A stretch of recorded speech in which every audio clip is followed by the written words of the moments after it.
The love language thing is great. It's called 5lovelanguages.com, whatever, with the number 5. But if their love language is physical touch or acts of service or words of affirmation or whatever it is, gifts or whatever, you need to know, though, what that looks like to them. You don't get to interpret what that looks like to them. Because let's say physical touch is not yours, but it's your spouse's, and you think in your mind, well, that only means sex. Well, it might not mean that. It may mean, could you just come over and give me put your hand on my shoulder, or kind of just, hold my hand when we're walking, or it could mean something that little thing might make all the difference. But in your mind, you're thinking, well, that's all they want is that kind of relationship. Well, let them define it for you. Don't you define it. When they say gifts, well, are they expecting like jewelry and rings and all that kind of stuff? Or does it maybe mean just taking the time to write a little note, leave it on the table and say, hey, I love you? Let them define these things. Don't you think you understand what that looks like to them. Okay? Because I know my mother-in-law who's passed, she used to say, well, my children know I love them, I cooked for them and I cleaned for them, but that wasn't their love language necessarily. Maybe for some of them, she had 7 kids, so maybe some of them it was, but not all of them. Of course my children know I love them because I do this, this, and this. Not if it's not their love language. So you got to know them and know what's going to make them feel loved. Get to know your leadership, the same thing. Understand them, know them.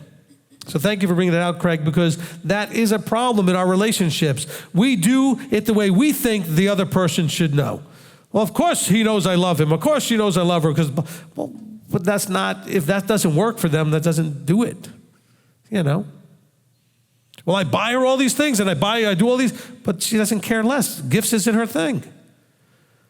If you would just clean your room or clean your office or do some acts of service or just help taking out the garbage, whatever, then maybe acts of service is the thing, or maybe words of appreciation. If you just went every time she cooked you a meal or did something and said, hey, I appreciate that. Thank you, sweetheart. Okay, maybe it's words of appreciation. Whatever it is, give them what they need. By the way, that is exactly how we need to treat our Creator. What's his love language? Obedience. Trust. Okay? Okay, his love language is trust, obedience. That's his love language. If you love me, keep my commandments. That's his love language. So, but you're saying, well, he knows I love him because I pray a lot, or I do this, or I do. No, he says, if you love me, keep my commandments, guard them, remember them. Okay? Doesn't mean that prayer isn't a part of that. Well, he knows I love him because I tithe regularly. Well, that is one of the commandments, but that's not it. That's not it. Okay? What is the love language of the ones that you're interacting with? People want to say that whatever they're doing shows the Creator that they love him. Well, what is he looking for?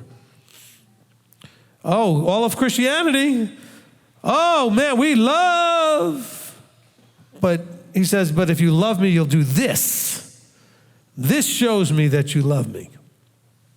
And they're not doing it. Now, I'm not picking on them. They were taught not to do it. The system they're in told them they don't have to do it. That's not how you love God. They are taught it's an emotional thing. And your hands go up and you're just basking in the glory, whatever. Okay, it's an emotional place. Now, he's not emotional. He wants you to get emotional when you realize that when you obey him, you receive blessing. When you obey him, you're safe. When you obey him, you're changed, you're transformed that little bit more into him. Then you get emotional. Right? We talk about Deuteronomy 10:12. That's our sort of walking orders, our marching orders. He says, and now Israel, what does Yahweh want? He wants you to fear him. And if you fear, awe, and respect him enough, you'll do walking in all his ways. That's step 2. So now you're obeying because you fear and have reverence, and then you'll love him. The emotions come out of the obedience, not instead of or before, although you are having some emotion to start with, which is fear and awe and reverence. You learn to respect and say, wow, there is a Creator and he actually cares what I do. I better get myself to figure out what that is that he wants me to do and not do, because there is one and he's paying attention. That was my first prayer when I first came to some sort of vertical awareness, was if you exist and you want me to do or not do, I have no idea what to do. You're going to have to show me. And then he did. And then I came to realize two things. He exists, and he has certain things he wants me to do and not do. And doing and not doing works. It works exactly the way he said it would. It blessed me, it kept me safe, and it helped me start the transformation process.